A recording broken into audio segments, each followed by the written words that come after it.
and really have to control for potential confounders. There are a lot of things that influence heart rate variability. Dan Quintana, who's an expert in heart rate variability, sort of gives this nice graph. You have to consider caffeine intake, some of your medications, such as beta blockers or alpha blockers, for instance. Antidepressants, TCAs, can also affect it. Alcohol consumption, time of day, exercise, food intake, water intake, and also bladder filling could also play a role. This is why when you're doing autonomic nervous system testing at the hospital, you have a very detailed procedure in order to prepare for the autonomic nervous system.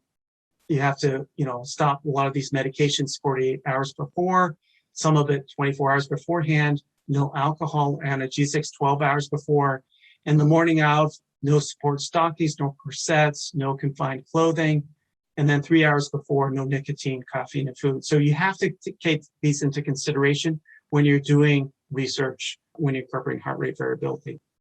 So my recommendations for heart rate variability, you really want to obtain heart rate variability measures in identical settings. This means same time, same posture, environment, activity, etc., to avoid potential confounders. If you're not able to account for this or control it, then at least record them. And then account for other potential factors like whether you're stressed, time of meals, sleep times and quality, etc. Accounting for these things will really make the heart rate variability data that you collect useful. The other thing I mentioned is incorporate heart rate along with heart rate variability, because sometimes they have different information.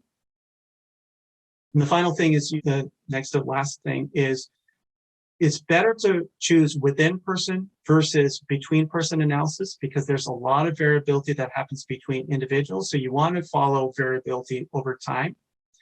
And then you want to consider including electrodermal measurements as too. This is the answer to Han Ping's question.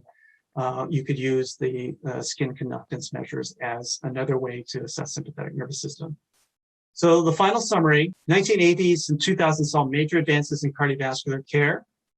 Heart rate variability was and remains the most practical means to assess autonomic nervous system.